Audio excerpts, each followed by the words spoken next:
துக்கமும் கடும் வேதனையும். அக்காலத்திலே அவர்களுடைய அரணான பட்டணங்கள் இஸ்ரவேல் புத்திரருக்கு மீதியாய் வைக்கப்பட்ட தலையைப் போலவும் நுனிக்கொம்பைப் போலவுமாகி பாழாய் கிடக்கும். உன் பலமாகிய கன்மலையை நீ நினையாமல் உன் இரட்சிப்பாகிய தேவனை மறந்தாய். ஆதலால் நீ நேர்த்தியான நாற்றுகளை நட்டாலும் அந்நிய தேசத்து கன்றுகளை வைத்தாலும் பகற்காலத்திலே உன் நாற்றை வளரவும் விடியற்காலத்திலே உன் விதையை முளைக்கவும் பண்ணினாலும் பலனை சேர்க்கும் நாளிலே துக்கமும் கடுவேதனையுமே உங்கள் அறுப்பாயிருக்கும். ஏசாயா தீர்க்கதரிசி இஸ்ரவேல் புத்திரருக்கு வரும் அழிவை மறுபடியும் இங்கு தீர்க்க தரிசனமாய் சொல்லுகிறார். அசீரியரின் சேனை இஸ்ரவேல் தேசத்தை அழித்து போடும். தங்களுடைய அரணான பட்டணங்கள் தங்களுக்கு பாதுகாப்பை கொடுக்கும் என்று இஸ்ரவேல் புத்திரர்கள் நம்பிக்கையாய் இருப்பார்கள். ஆனால் இந்த பட்டணங்களால் அவர்களை பாதுகாக்க முடியாது. இந்த பட்டணங்களுக்கே பாதுகாப்பு இருக்காது. அசீரியரின் சேனை இஸ்ரவேலின் அரணான பட்டணங்களை பாழாக்கி போடுவார்கள். பழைய மரத்திலே மீதியாய் வைக்கப்பட்ட தலையும் நுனிக்கொம்பும் பாழாய் கிடக்கும். மரத்தை வெட்டுகிறவர்கள் அதை பயன்படுத்த மாட்டார்கள். அது பிரயோஜனமற்றது என்று தீர்மானித்து அப்படியே விட்டுவிட்டு போய்விடுவார்கள். கவனிப்பற்று கிடக்கிற தலையும் நுனிக்கொம்பும் வெயிலில் காய்ந்து கருகி ஒன்றுமில்லாமல் செத்துப்போகும். அதுபோலவே இஸ்ரவேல் புத்திரருடைய அரணான பட்டணங்களும் கவனிப்பார் இல்லாமல் பாழாய் போகும்.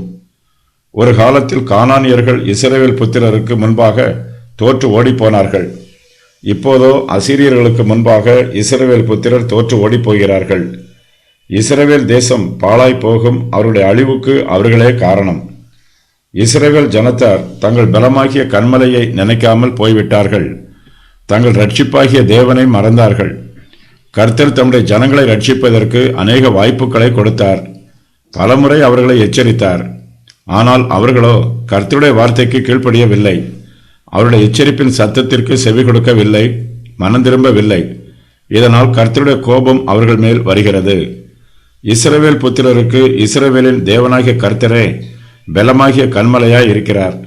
பல சமயங்களில் அவர்கள் சோர்ந்து போய் இருந்தபோது, பலவீனமாய் இருந்தபோது கர்த்தரே அவர்களை பலப்படுத்தினார்.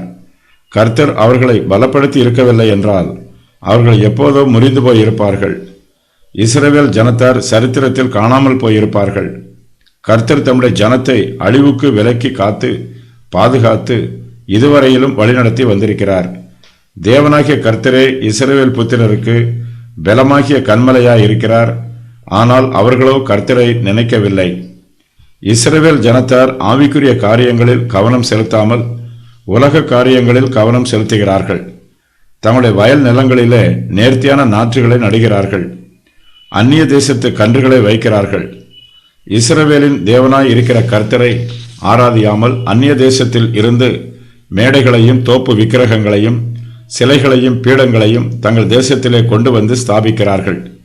தங்களுடைய தேசத்தை உலக பிரகாரமாக அழகுபடுத்தவும் மேம்படுத்தவும் அதிக கவனம் செலுத்துகிறார்கள். தேசத்தை வளமாக்குகிறார்கள். அவர்களுடைய தேசம் அவர்களுக்கு சிங்கார வனத்தைப் போலவும் நல்ல திராட்சை தோட்டத்தைப் போலவும் இருக்கிறது. தோட்டத்திலே நேர்த்தியான நாற்றுகளை நடுகிறார்கள்.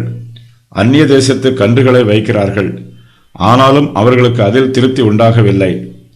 பல தேசங்களுக்கும் சென்று அங்கிருந்து நேர்த்தியான நாற்றுகளை தங்கள் தேசத்திற்கு கொண்டு வந்து நடுகிறார்கள். நேர்த்தியான நாற்றுகளையும் அந்நிய தேசத்து கன்றுகளையும் தங்கள் தேசத்தில் நடும்போது அவை நன்றாய் வளரும் என்று எதிர்பார்க்கிறார்கள். அதிக கனி கொடுக்கும் என்று அவற்றை பராமரிக்கிறார்கள்.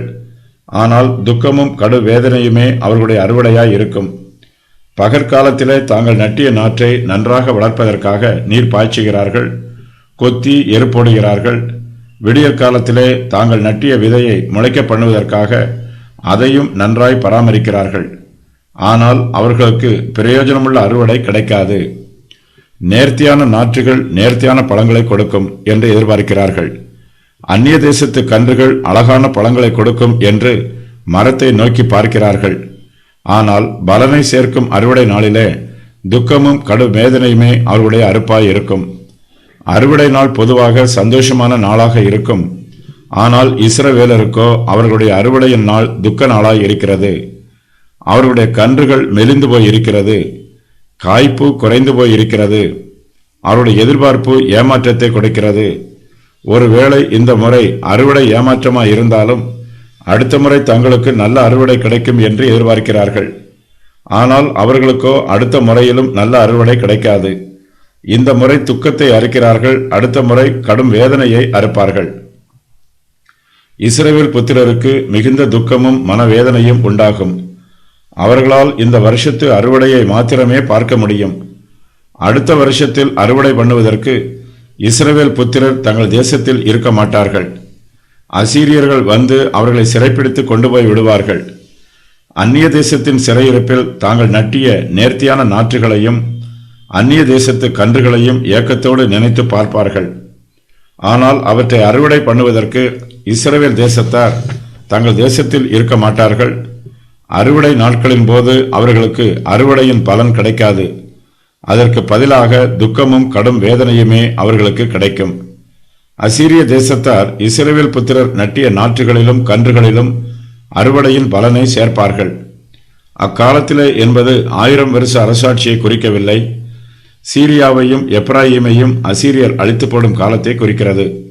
அவர்களுடைய அரணான பட்டணங்கள் என்பவை சீரியர், எப்ராயிமர் ஆகியோருடைய பட்டணங்களாகும். இஸ்ரவேலின் பாவங்களின் நிமித்தமாக இந்த பட்டணங்களை எல்லாம் அழிப்பதற்கு கர்த்தர் அசீரியருக்கு உத்தரவு கொடுத்தார். நியாய தீர்ப்புக்கு காரணம், கன்மலையாகிய கர்த்தரை நினைக்கவில்லை, ரட்சிப்பாகிய தேவனை மறந்து விட்டார்கள். உதவியும் பாதுகாப்பும் கர்த்தரிடத்திலிருந்து மாத்திரமே வரும் என்பதை நினைத்து பார்க்கவில்லை. அவர்கள் எப்படித்தான் முயற்சி பண்ணினாலும் சத்துருக்கள் அவர்கள் மீது யுத்தம் பண்ணி அவர்களை அழித்து போடுவதனால் அவர்களுக்கு துயரமே மிஞ்சுகிறது.